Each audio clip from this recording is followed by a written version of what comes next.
Just a quick reminder, my name is David. I'm a minister at Creative Life Spiritual Center, which is located in Spring Stevener. And every day I do a daily reading. My colleague, Reverend Lisa, does one in the mornings at about 9:15.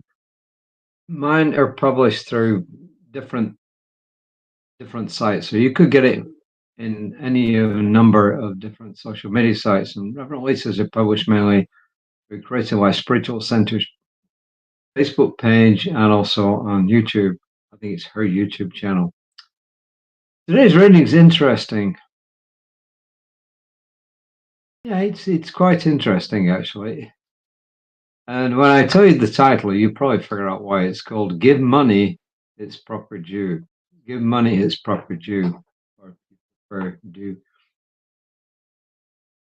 I don't think there have been many more controversial topics in religion, kind of widespread across most religions, than sex on the one hand and money on the other hand. Yeah, there's other ones, but they're often specific to that particular religion, or anyway, or somebody's got some nutty ideas that they try to bring in. But I think sex and money are probably the two most controversial things in most religious societies, and they both get a really bad rap from a lot of people. But let's face it, if it weren't for sex and if it weren't for money, this world wouldn't work. Without sex, there wouldn't be a human population.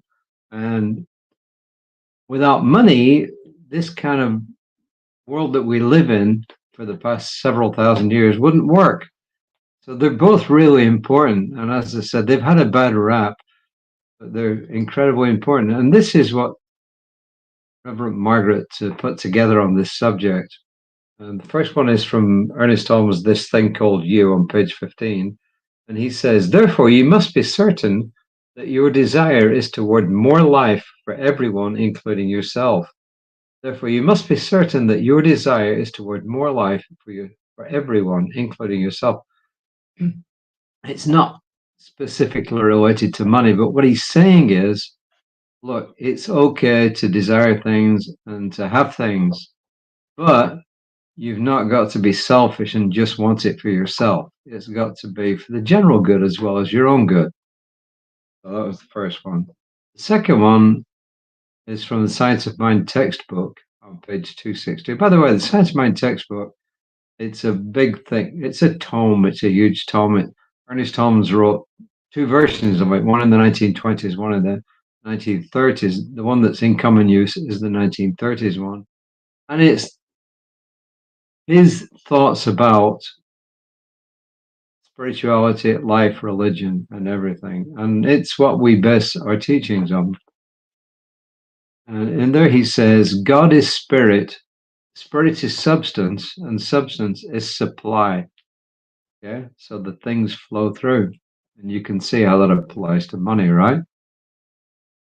And this is Reverend Margaret, who says, "I remember an old jingle that went like this: money is the root of all evil, money is the root of all evil, take it away, take it away, take it away."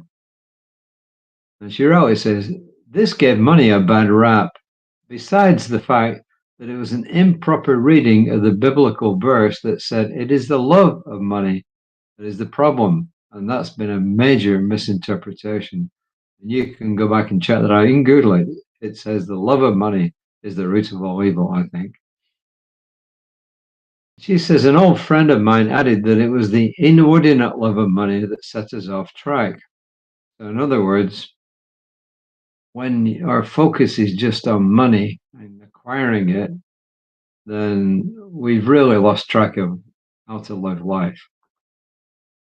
And Reverend Margaret says, I think my friend was right about this, since money is itself simply one of the forms we make of the infinite good, that's capitalized, and serves as a medium of exchange, which of course it is. When used in perspective, money is a perfectly fine device.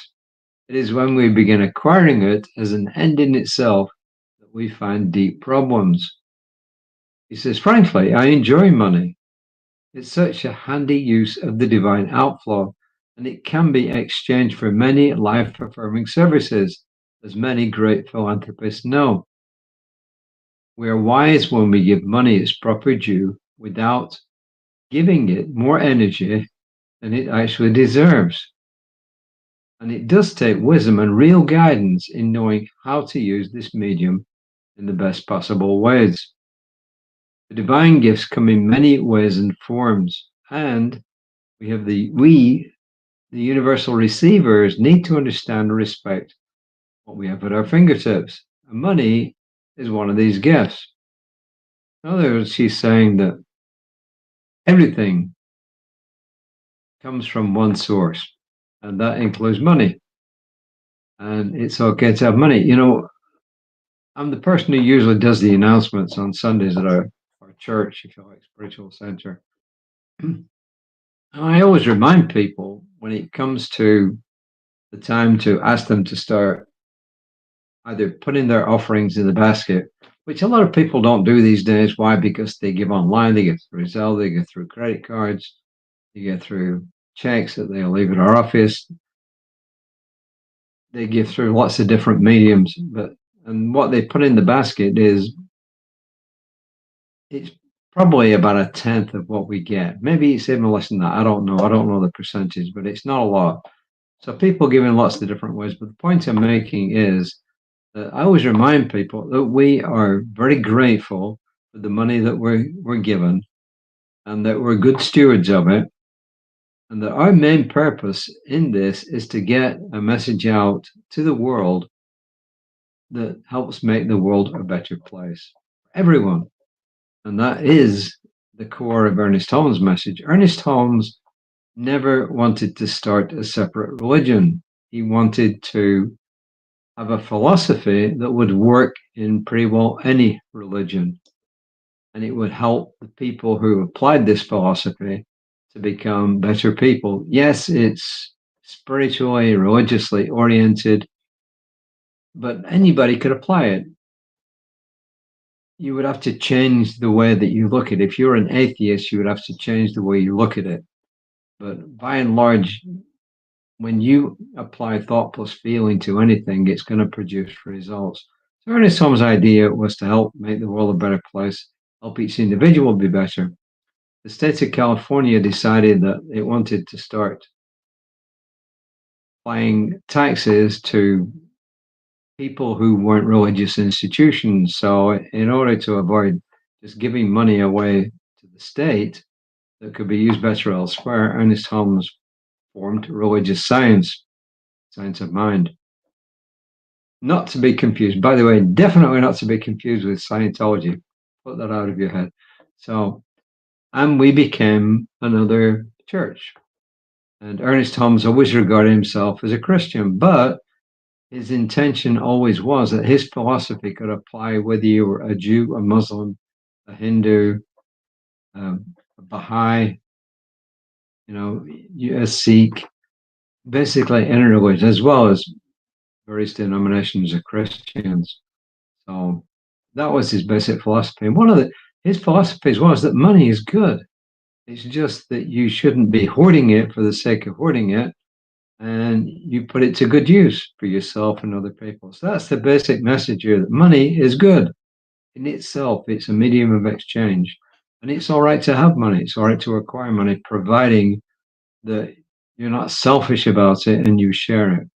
And you'll find a lot, if you go back in history, you'll see that a lot of people who originally their basic idea was to accumulate lots and lots of money.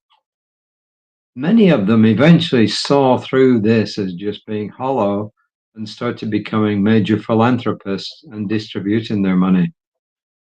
So they got the message. They saw the error of their ways, and they thought, no, this is just acquiring money for the sake of it isn't what it's all about. But the reverse is also true. That people who say money is evil have also got it completely wrong. There's always a happy balance in life. So that's the basic message for today. So whatever religion you are, or even if you're no religion, money is okay, providing you put it in its proper place. Every day we get an affirmation. This month, Reverend Margaret's been different. She's given us three affirmations today. They're kind of linked together. The first affirmation has been the same throughout the month. I am the place where God stands forth in the world as me. I'm the place where God stands forth in the world as me. And the second one, I accept and respect all the gifts as they come to me. I accept and respect all the gifts as they come to me. Money is one of the forms of God, or God's distribution, and I am intelligent in its use. So take your pick, make your own affirmation, but just do this. Remember, every day, if you can, at least spend some reflective time. And if you're in a position where people are always calling on your attention, maybe the only time you can do it is right before you get up in the morning, or right before you go to bed at night, or even sometimes even when you've gone to bed. But at least spend some time each day in reflection and just be grateful for everything that you have, you know, including money. And if you're lacking in money, being grateful for what you have right now is going to open the door for you to receive more things, including money. So that is my message today. Reverend Weiss will be here tomorrow morning. She'll have a different message. One thing she's probably really going to push is self-care, because it'll be important. Today has been here in this part of the world has been kind of a wacky day. It's been overcast most of the day. It's not been cold. It's warm-ish, and it's been an okay day.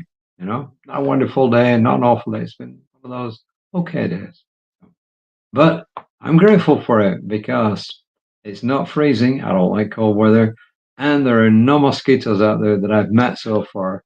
So those are two really good things. No cold, no mosquitoes. It's got to be good. So until next time, namaste.